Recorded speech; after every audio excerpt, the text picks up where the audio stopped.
So members of committee, just before we get started, I'm just going to confirm the members I do see present in the session. I see Councillor Santos, Councillor Vicente, Councillor Paleschi, Councillor Medeiros, Councillor Bowman, Councillor Singh, Councillor Willens.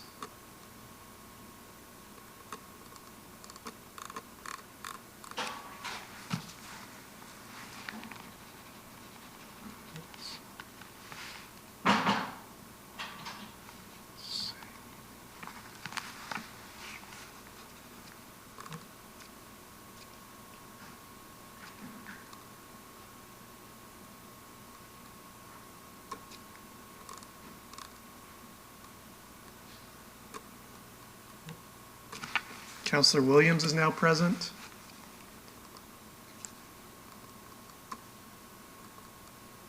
Hi, Peter. Did you want to do the roll call to see if we have quorum? Certainly, Mr. Mayor, we can do that. And then we can get started. I think we do have quorum, but I think it's a good idea to do a roll call at the start of each session. So members of committee, I will call your name. Please indicate your presence. Councillor Dillon. I do not see on the session. Councillor Singh. Present. Councillor Fortini. I do not see currently. I'll come back. Councillor Williams. I'm here. Councillor Medeiros.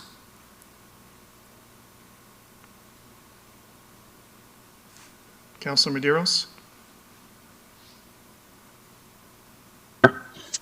Thank you. Councillor Present. Bowman. Thank you. Councillor Bowman. Present. Thank you. Yep, Councillor present. Paleschi. Good evening. Thank you. Councillor Willens. Good evening. Thank you. Councillor Vicente. Present. Thank you. Councillor Santos. Hello. Thank you. Councillor Dillon. Or Councillor Fortini. And Mayor Brown is present, so Mr. Mayor, you do have 9 members present. Okay. Well, we have quorum, so we will start the evening session.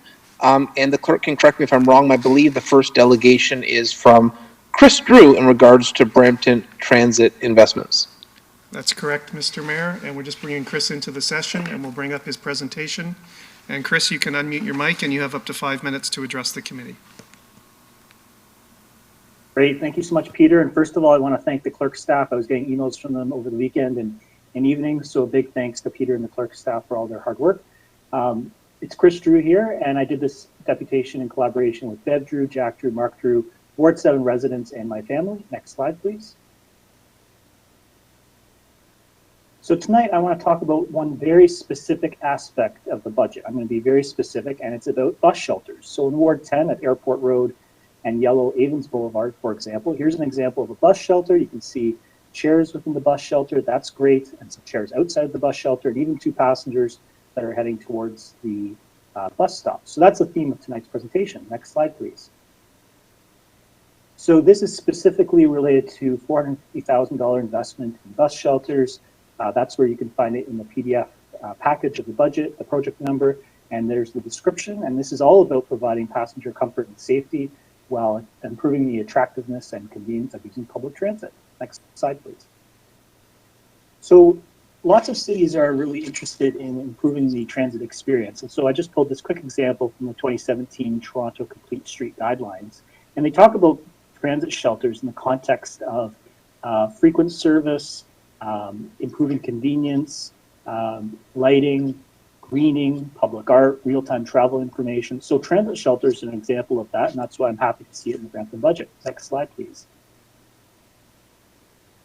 So in speaking with staff, actually, at Brampton Transit, they actually mentioned to me that they have 4 criteria for looking at installing shelters, which are on the screen there.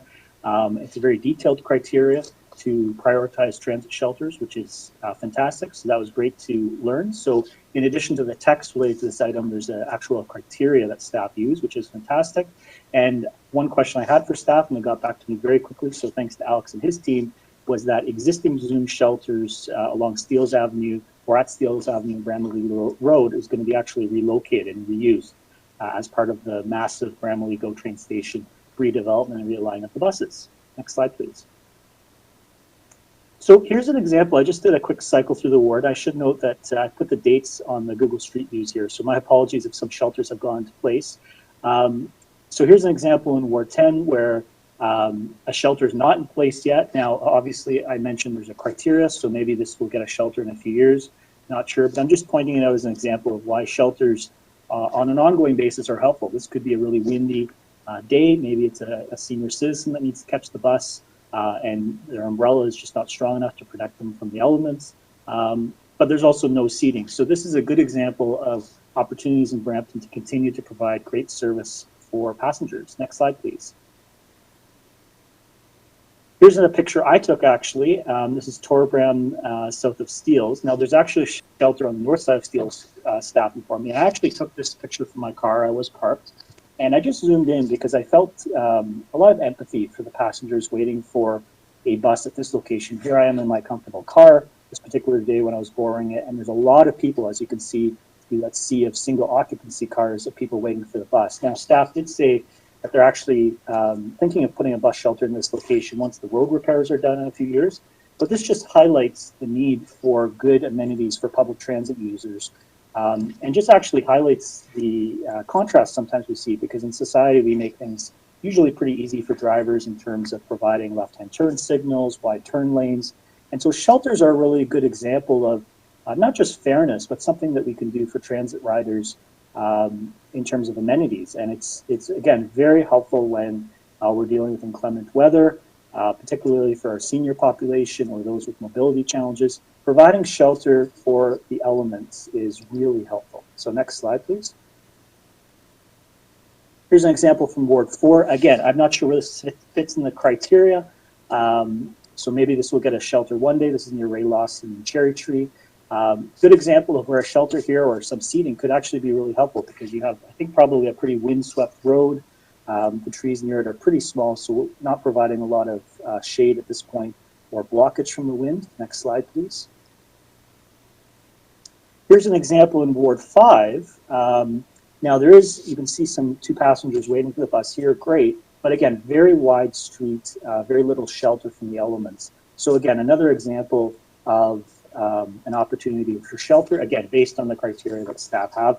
Now this picture is from October 2018, so it's possible that shelter has been put in there since, but I just wanted to highlight it as an example of a stop that does have seating, which is great, but there's an opportunity for a shelter. Next slide. Ward 1, now here's an interesting example. A shelter was actually just put into this fairly recently. You can see it in the distance there on the north. On the south, definitely an opportunity. I'm not exactly sure why the seating is located a little bit far from the actual stop. And you can see there's actually no concrete in front of the seating. So I wonder in the winter what the snow clearing for this particular location. So maybe this is a location where staff are going to be looking at the future of upgrading the stop and maybe moving the seating closer to the stop, adding a shelter, and actually widening the concrete so that both doors are, when people get on and off the bus, they can have concrete on both entering and exiting the bus, which would be great. So this is just an example of, again, where improvements are possible. Next slide. Here's an example actually very close to where my parents and brother live in Ward 7. Good example, very wide concrete pad here for the bus passengers to wait, but there's no shelter or seating at this point. So again, a really good example if I'm thinking about my parents who want to use transit more and want to drive less, increasing the attractiveness of transit and just providing a really comprehensive transportation plan, not just for car drivers in Brampton, but also for transit users. So hopefully this is a location soon where some seating can be added and a shelter. Next slide. And wrapping up, and I want to put this in particularly for Councillor Willens and also Councillor Santos, because there's actually some really exciting ideas around the world of actually really innovative design when it comes to shelters. So the one on the right, they're actually putting plants on top of the shelter that can attract bees. That's great for biodiversity, as Councillor Willens knows. And then the one on the left, another greening example, but a bit of an artistic flair. I know that Councillor Santos is a huge supporter of the arts, so I thought she would appreciate that. I had to stop myself there to respect the 5-minute time limit, but an idea I had is maybe in the future as an investment or as a signature opportunity for each ward, there could be a signature transit shelter added, something that's a little different than the typical transit shelters and could really align nicely with place-making and urban design. Next slide. So finally, my recommendation is please support the $450,000 for project 224-770-001. It's a good investment. And finally, I just have to say that, my parents who live on fixed incomes and are retired, definitely empathize and appreciate the discussions around the property taxation rate. But my family is also strong supporters of investments in public transit. And although $450,000 is a very small amount in the Brampton transit budget and the city budget overall, I think through the pictures I've shown, you can see that it is a critical element to make the city successful. Thanks so much. Well, thank you, Chris. It's great to always have your passion for transit as part of our discussions, and it's just great when citizens care so much about their city and are willing to do the requisite research. I don't see, I just don't double check if there's any questions. Oh, Councillor Paleshi, yes. Thank you, Mr. Mayor. Thanks, Chris, for your delegation.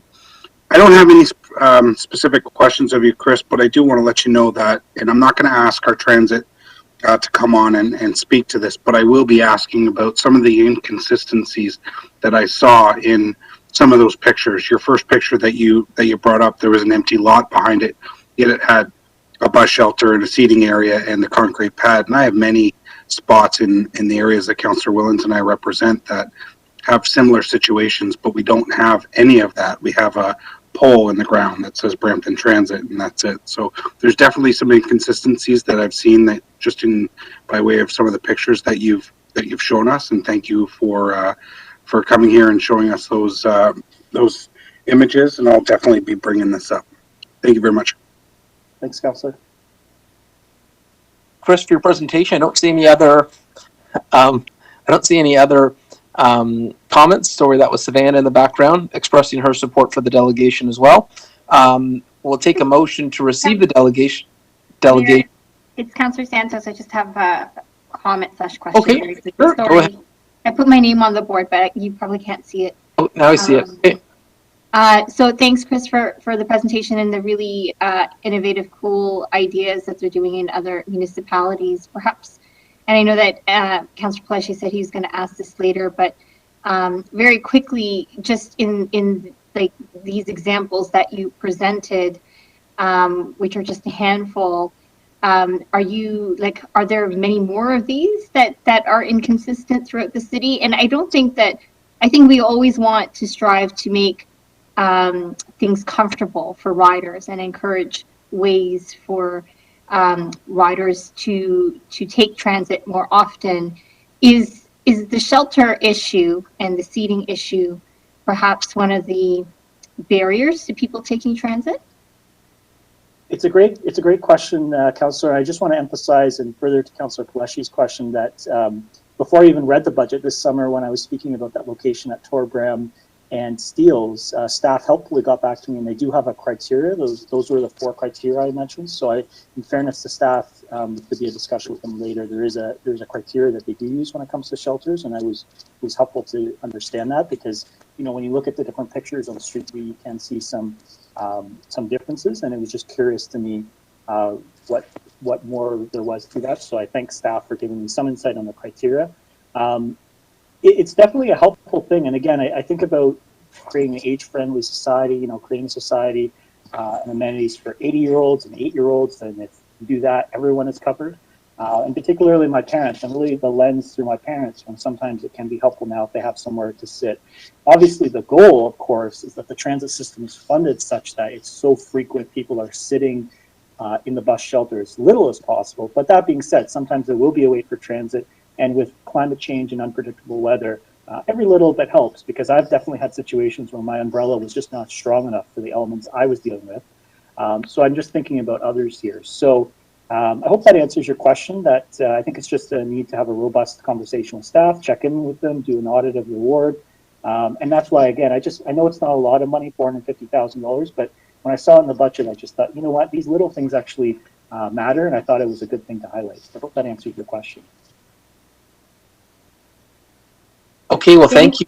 Thank you, Chris. I just also want to note that as we're looking at installing these shelters, in the spirit of first mile, last mile, I would love to see more bike racks and locks, etc., installed nearby so that transit users can take their last mile or first mile over to the stop. Thanks. Thank you, Councillor Santos. We'll move to receive the delegation, moved by Councillor Plushy. Anyone opposed? Hearing none, the motion carries. This takes us to our next delegation, which is from Javinder Sodhi, the Homeowners Welfare Association.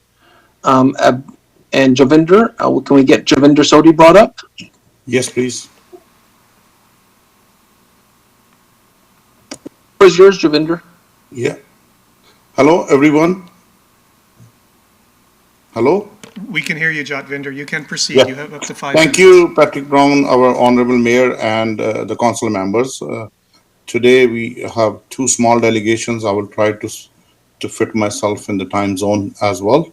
So maybe some may feel differently, but we are requesting a tax freeze for another year, as the COVID and pandemic has thrown out people, businesses, property owners, and everyone else out of context. This was not expected.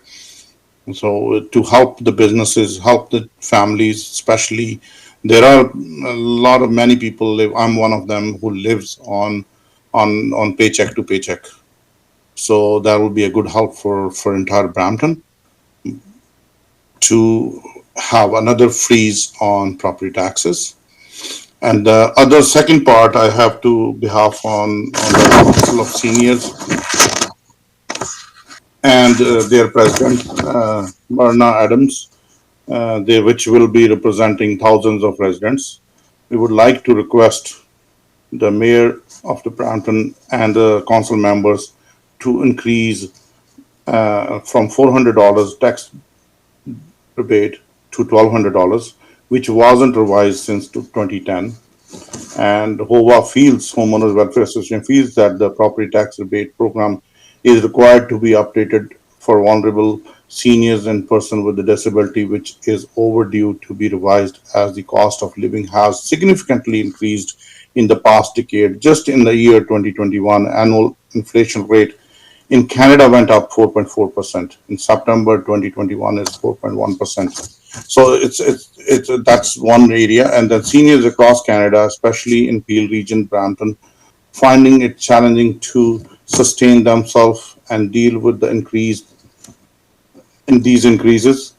It's a timely action is not taken, then there will be a very negative impact on all of us. We would not like to see our seniors out of their homes and from their comfort zone. They have some are in danger of not being able to support their own homes. We request that the current rebate of $400 to be increased to $1,200, which is more realistic. Not only that, they have healthcare issues. They have other liabilities on them, not only the property taxes.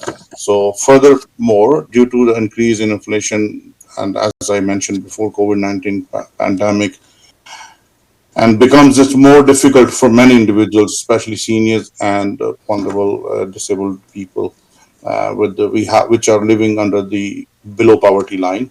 Additional to ensure the well-being of seniors program across the city should be provided incentive for the senior to attempt to remove the financial barrier for seniors when they're looking into their holistic health.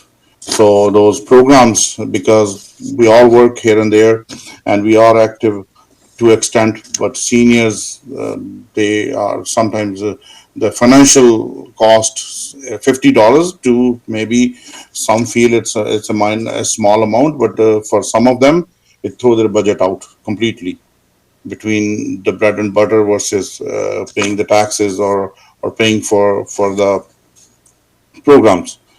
It is a responsibility of the government to provide relief to vulnerable seniors who have been courteous engine of the economic growth of Canada. As a result of expensive program membership, seniors are unable to participate, as I mentioned earlier.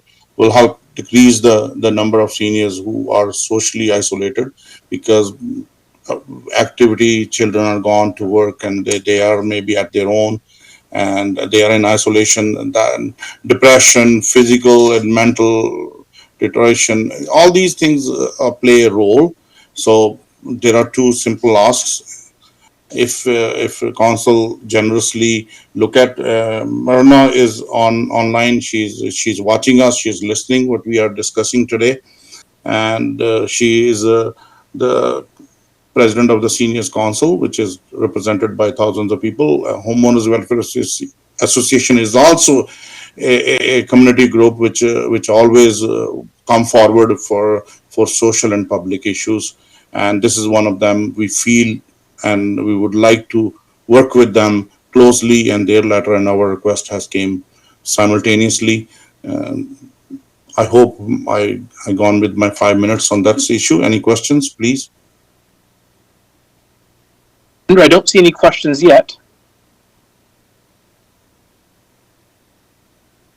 Have you completed your delegation, Travinder? This part is done. There will be next one. Just to, that also will be only 3 lines. Okay, if you want to do the next one then.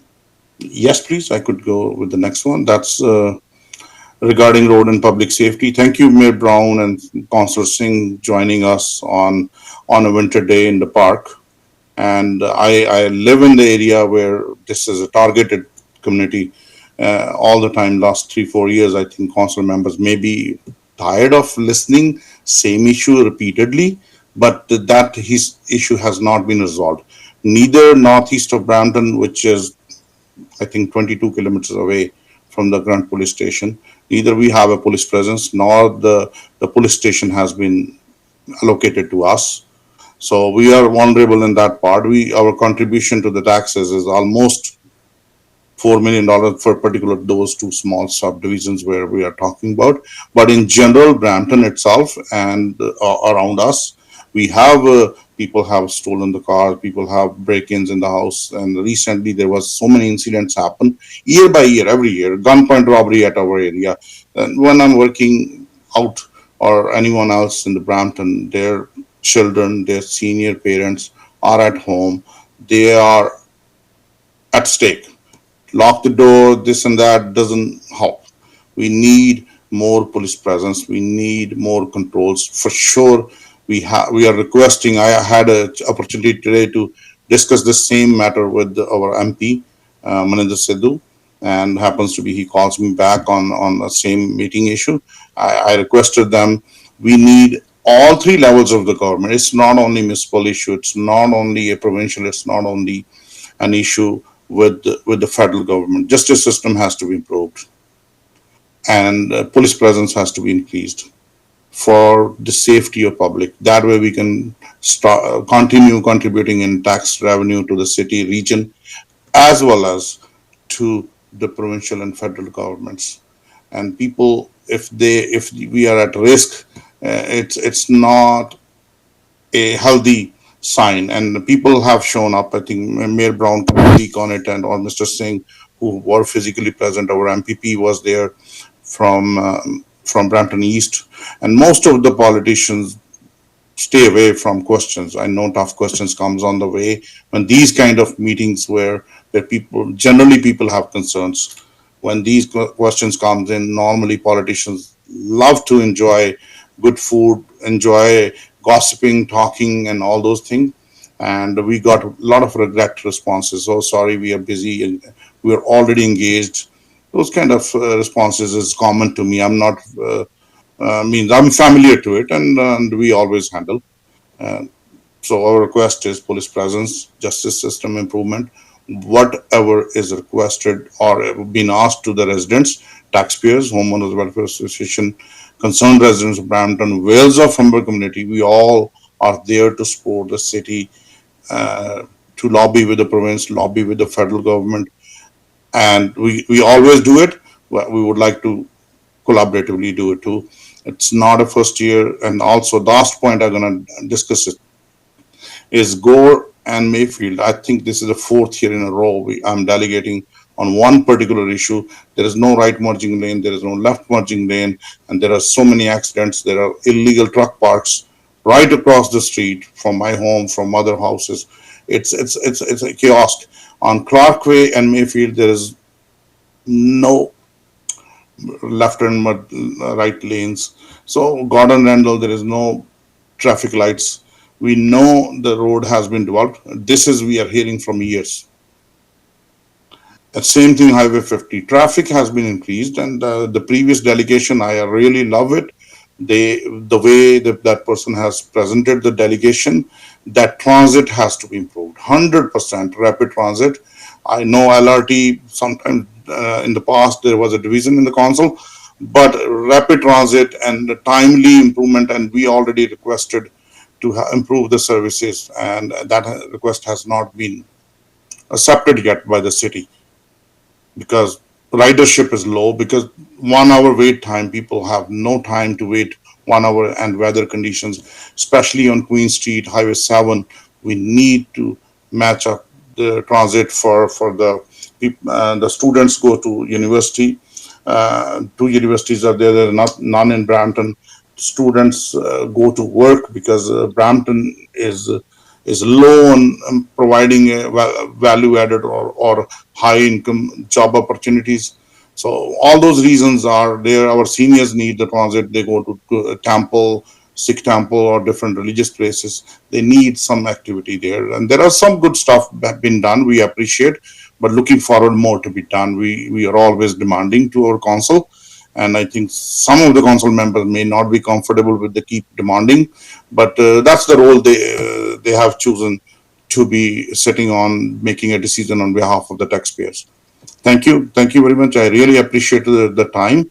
Hope I did not cross the time limit. Okay, thank you, Javinder. Our first question is from Councillor Paleshi. Thank you, Mr. Mayor, and thank you, Javinder, for coming. Thank And please continue to come and continue to poke and prod and do whatever you can to make sure that we're doing what we can do. I don't know the area that you were talking about where the mayor and Councillor Singh met you.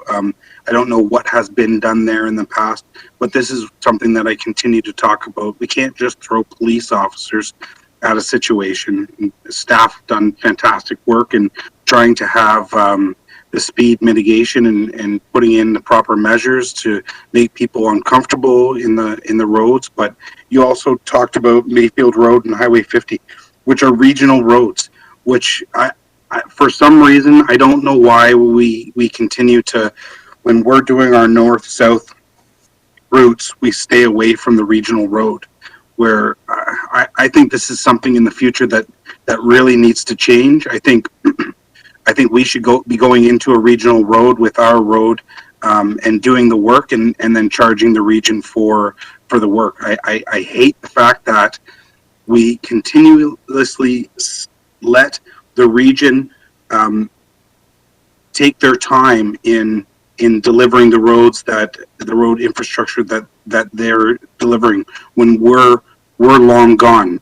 McLaughlin's done, Chincoosie's done. There's Wanless is done. There's so many roads that are completed 100 or 200 meters south of the regional road, and Mayfield Road is an absolute gong show. The construction that's going on there is taking way too long.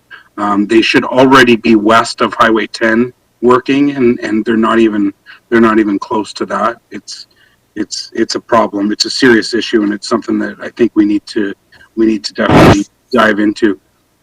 Just talking about the community safety aspect of it, and this is why I talk so much about community safety and getting the residents. The residents are the strongest ambassadors for community safety to make sure that their community is safe and doing what they can do to ensure the safety of their neighbors and the residents and the community that's around it.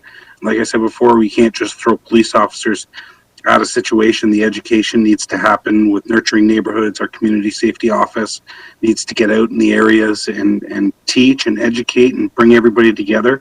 A community that's all together, they're going to notice things that are different and wrong, and they can identify things and see things faster than Peel Regional Police or anybody else could.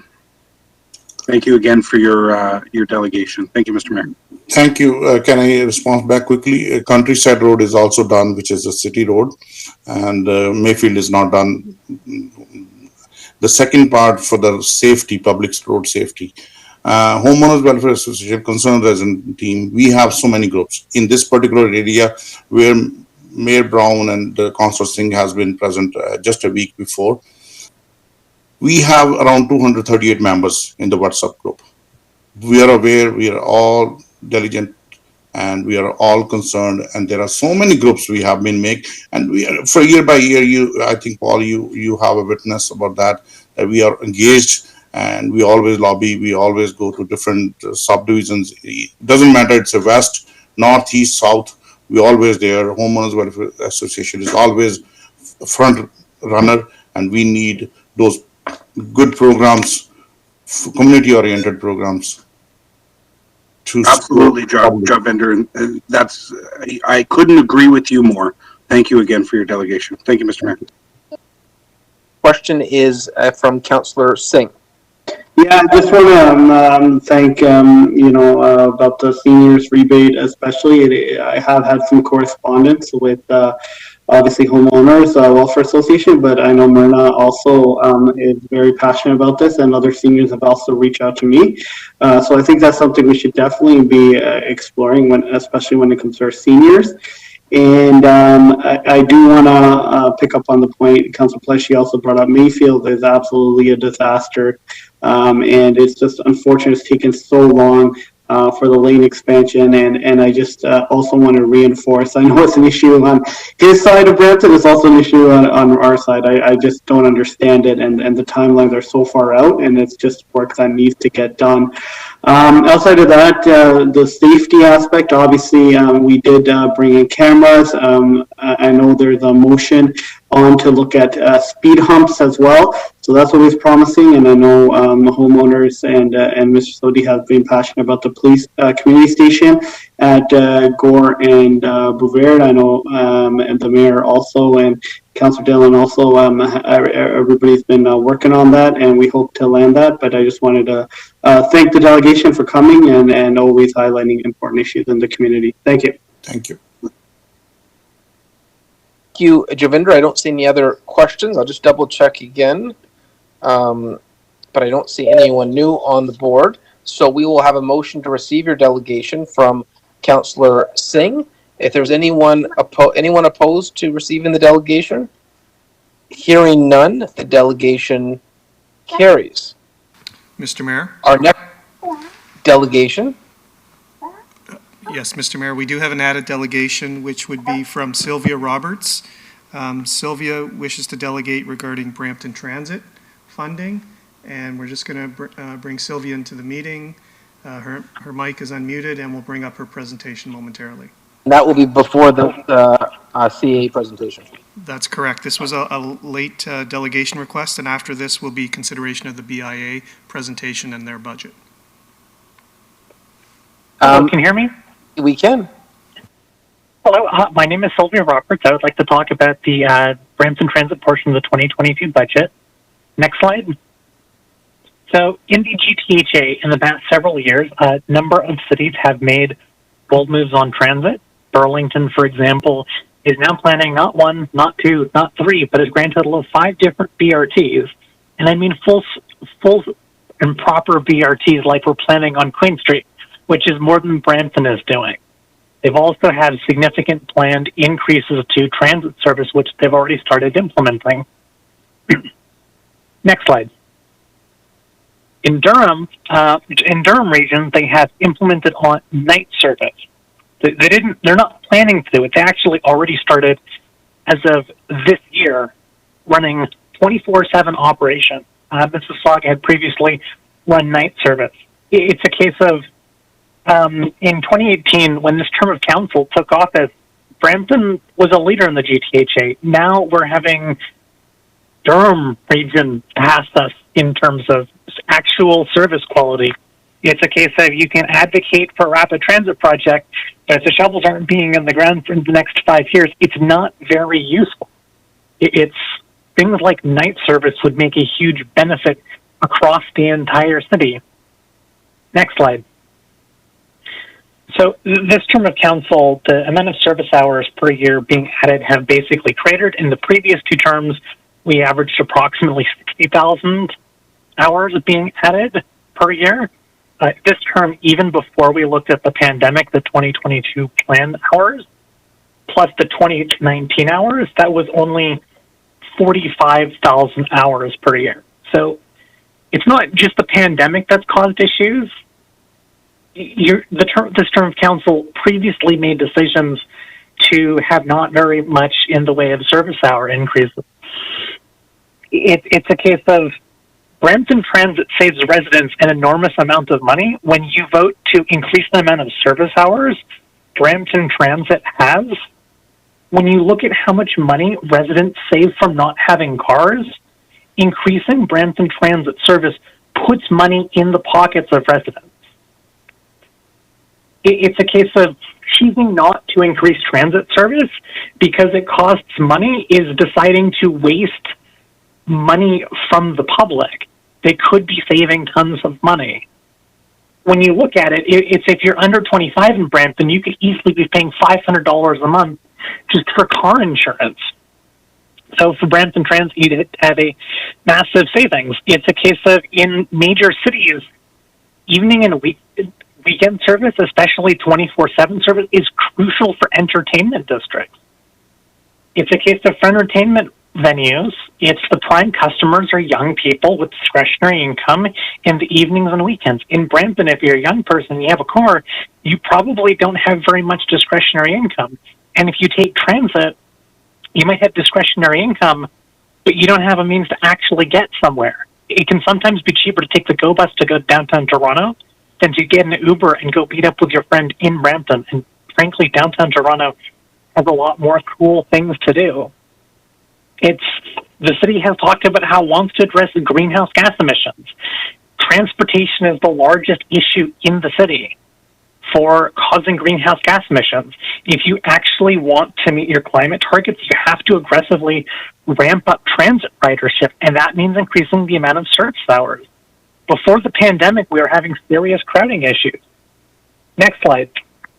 So the slide presented earlier today shows that in the beginning of quarter one, for 2020, before the pandemic, ridership had gone up significantly. Service hours went up by like 5%, and ridership went up well over 10%, more like 15%. It's a case of, in October, we had 69% of 2019 levels in ridership. That's nice. Thing is, college and university are not back, and in January, we risk blowing well past that 75% being projected for 2022.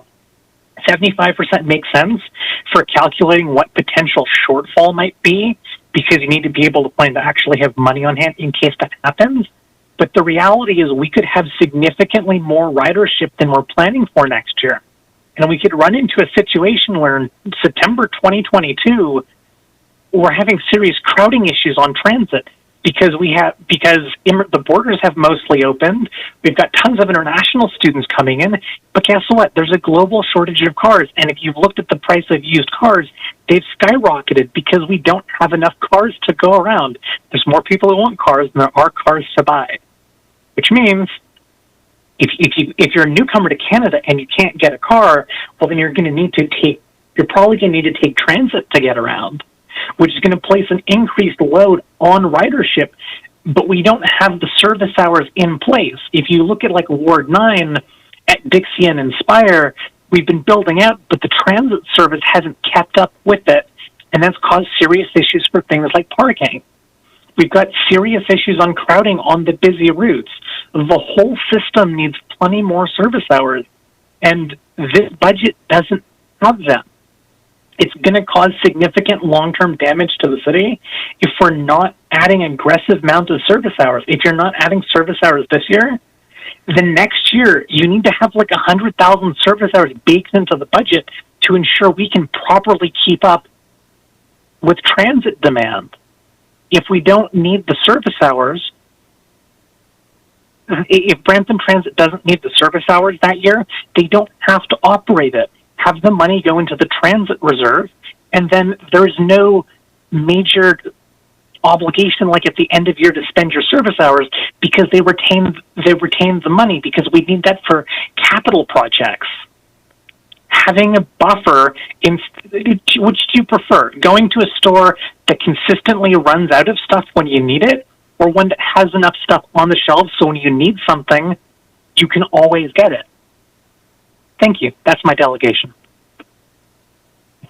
Thank you very much, Sylvia.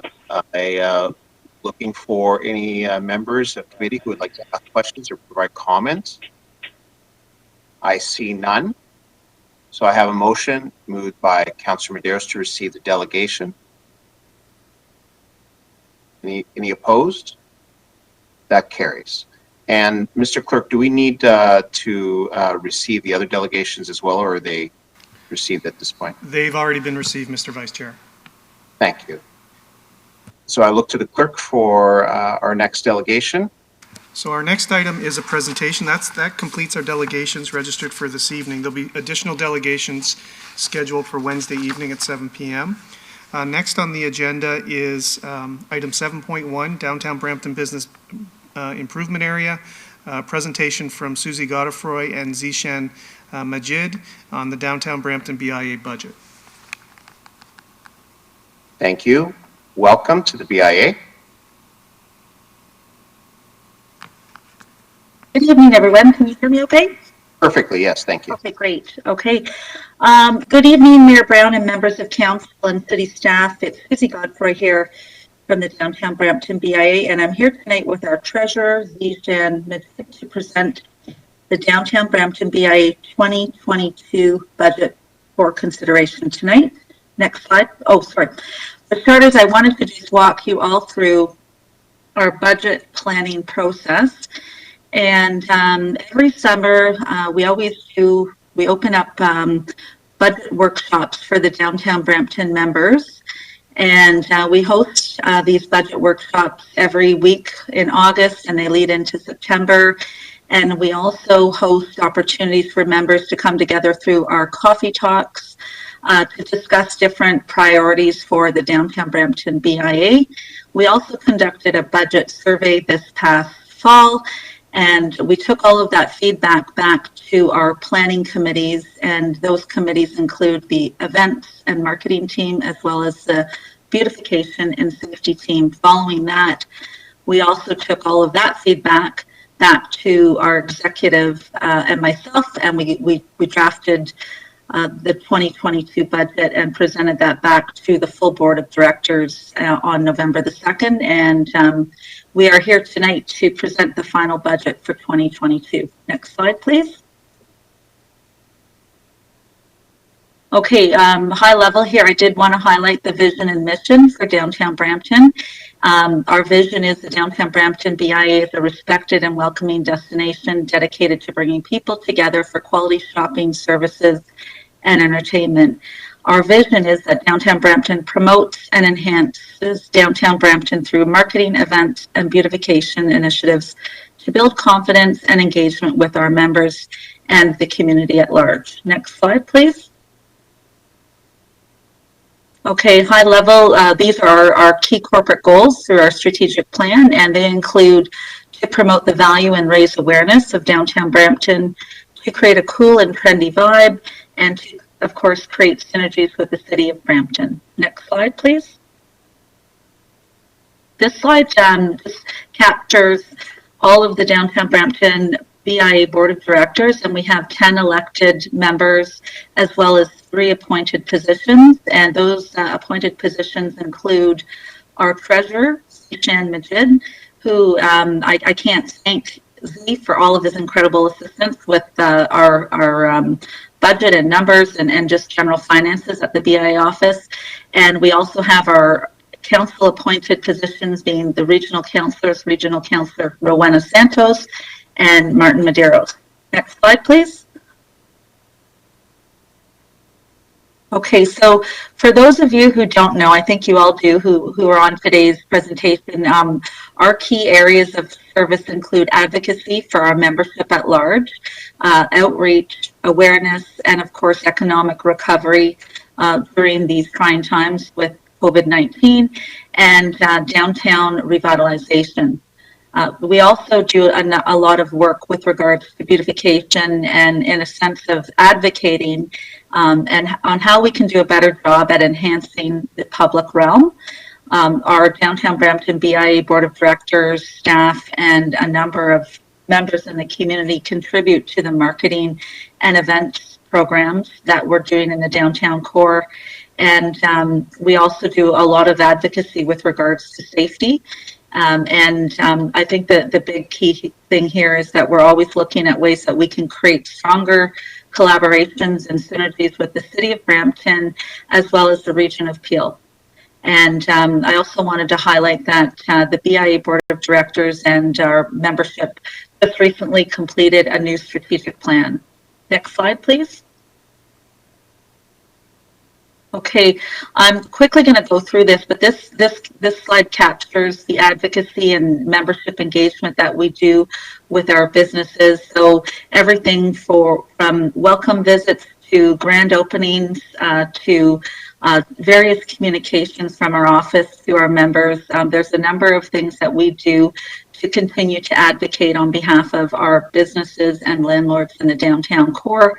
And I did want to also note that we do offer a number of rebates to the business community with regards to marketing, safety, special events, and beautification. Next slide, please. Okay, again, as we're presenting tonight's budget for 2022, I did want to highlight again that we're continually looking at different ways that we can assist the businesses with regards to ongoing COVID economic recovery. We're working on launching the new Downtown Brampton strategic plan in January, and I did want to highlight that we spent a lot of time this past year with regards to outreach and getting a lot of input from our business community at large on the new programs that we're going to be unveiling in 2022. Furthermore, I know a lot of you on today's call have seen the Downtown Brampton BIA Council with regards to advocating on behalf of the business community with regards to revitalizing the downtown core. So we're gearing up for the interim water main construction, and we were very pleased to see the city approving $16.6 million in revitalization to coincide with the interim water main work that's happening with the region of Peel. I also wanted to highlight through our advocacy, we've been working with the region of Peel and a number of city staff with regards to a new pilot project called Welcoming Streets, and that's going to be unveiling very soon. And again, I did want to highlight for everybody who's listening today that the region of Peel did allocate $250,000 towards this project. So that was a big win for the Downtown Brampton BIA and of course our downtown stakeholders. Another thing that we've been working on is the Digital Main Street project, and we've received a number of grants, and just recently we just unveiled another program called Digital Main Street 3.0 and received a $30,000 grant, and we've got a digital service squad in the downtown working very actively and engaging our downtown businesses with regards to the digital transformational grant of $2,500 and a number of programs to help engage the business community and increase their general awareness of digital marketing. I also wanted to highlight every year we do apply for the Canada Summer Job Placements, and this past year we had 6 positions.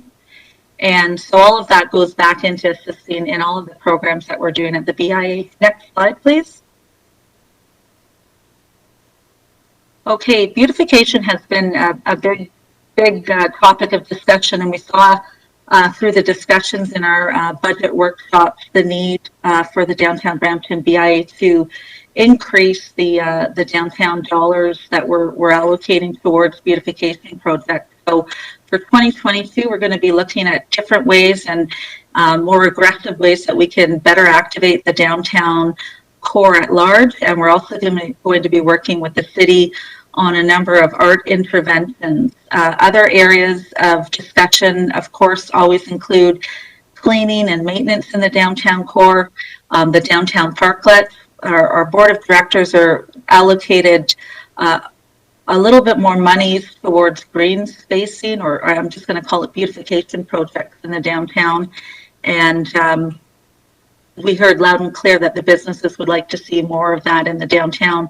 Another project that we've been working on and we're going to be continuing for 2022 is the transformation of Nelson's Rooftop. It's the rooftop of the Nelson Square parking garage, and that's been a very exciting project. So we're looking forward to exciting activations in 2022 to bring the community together, as well as assist with the construction coming up.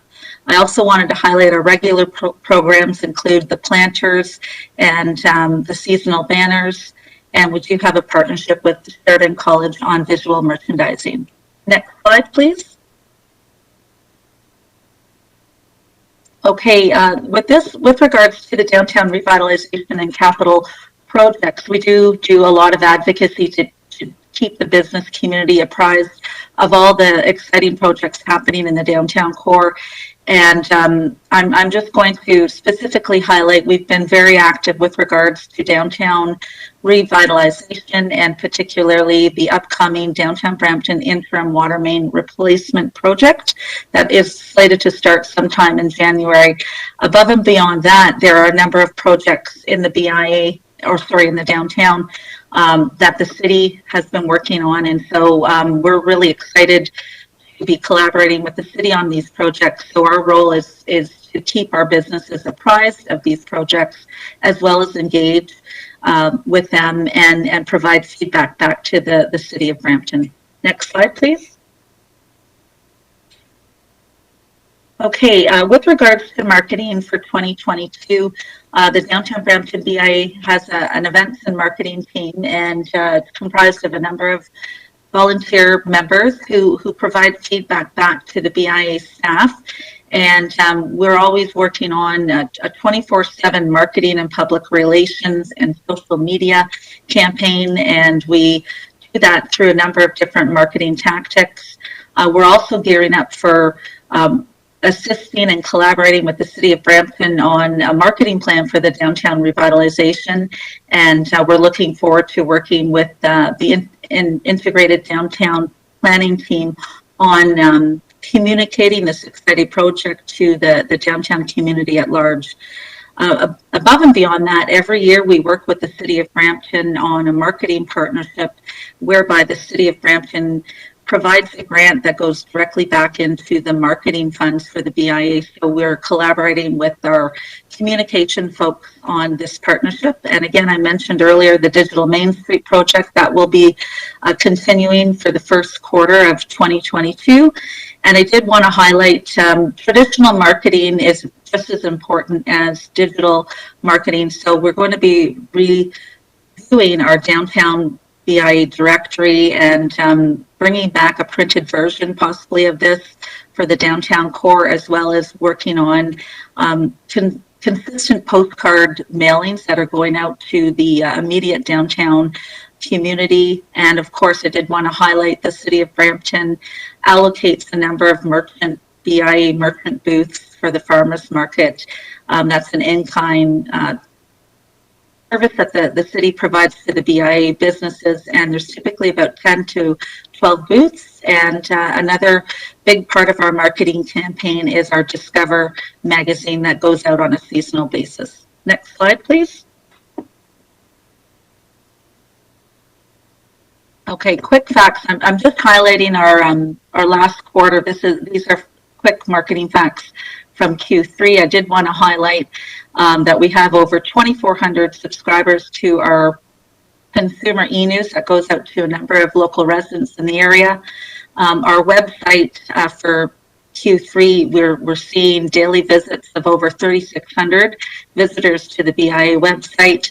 And I'm not going to go through all the social media numbers here, but we do keep on seeing those numbers climb with regards to Instagram, Facebook, Twitter, and just this past summer we launched a TikTok account for the BIA, and we're seeing great leverage on those platforms. I've already noted the postcards, but we are doing regular postcard drops, And other marketing tactics that we've been working on include big mobile signs, and we incorporate those into all of our marketing programs for the Winter Taste Summer campaign, Gramopoly Fall, and the Holiday campaign. Next slide, please.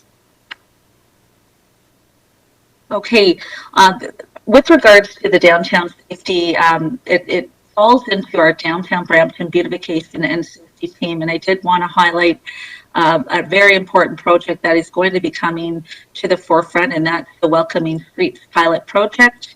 And that's a project, as I noted earlier, through funding through the Region of Peel in a partnership with the city and the downtown core.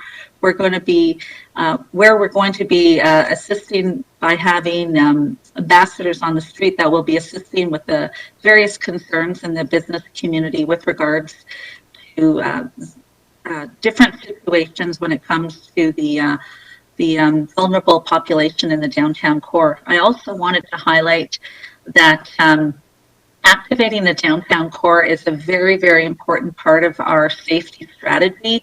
And we've seen time and time again through our downtown colleagues across Canada and North America how activating public spaces in such as laneways or areas in our downtown that are underutilized to bringing new life to the downtown. So activating downtown Brampton is one of our key priorities.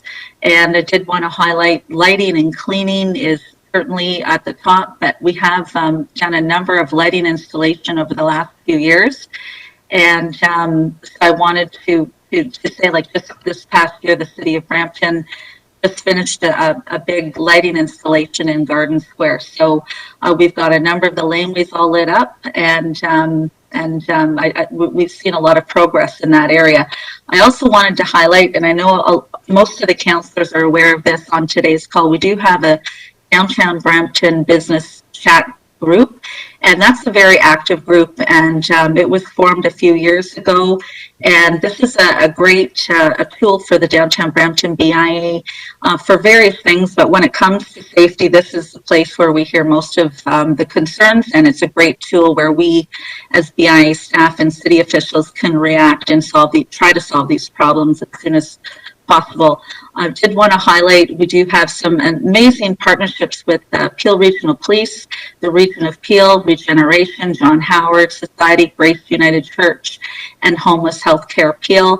And all of these are partners in our downtown core that contribute to contribute to the safety of downtown Brampton, and we're very thankful for these partnerships. I also wanted to just note that we were very happy to see the city extending the SHARPS program for downtown Brampton. Next slide, please. Okay, and I noted earlier in my presentation, the BIA Board of Directors and staff, the first quarter of 2021, we worked on building a new strategic plan, and so we're really excited about unveiling the 2022 to 2025 strategic plan. And our three major areas of focus for the next 3 years are going to include our membership, marketing, and outreach. And I think at the end of the day, our mission here is to create the best environment for business success and a positive community experience. And we're going to be coming back to council to make a formal presentation. Next slide, please. Okay, this is, I'm going to hand off the presentation to Zishan Majid, who is our treasurer, just to highlight our budget. And Z, are you there? Yeah, I'm here. Thanks, Susie. Thank you. Good evening, everyone. So I'm just going to build on the narrative that Susie provided and how that kind of builds into the 2022 BIA budget ask. As most of council may be aware, the BIA has really strived to kind of maintain the BIA levy since 2017. So there has been no change in that levy number.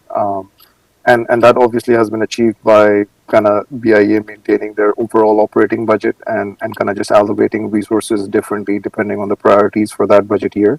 But obviously significant support from the city and from council. And that included financial supports in the form of marketing partnerships, rent relief, as well as the BIA tax levy relief that council approved in the prior year. So just to remind everyone that in January of the prior year, Council did approve a tax levy relief program whereby a levy that the BIA lost because of city-acquired properties was being maintained and supported by the city. And as part of that resolution, the BIA is supposed to report back the levy impact number every year as part of budget. And so for 2022, staff have worked with the city tax staff and confirmed that estimated number to be $58,316. And so that has been built into the 2022 budget ask. The other thing to highlight is the one main change in the budget for the BIA for 2022 is an increased allocation for beautification, further to some of the points that Susie was making based on feedback received during the surveys. And the funding for that is basically being drawn from the prior year amounts that were unspent by the BIA.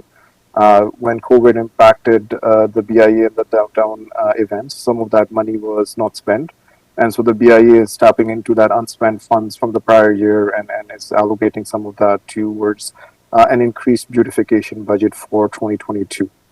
Also, the BIA continues to strive to find other avenues from a revenue perspective. As Susie mentioned, there are a lot of different sponsorships and grants that the BIA continues to pursue.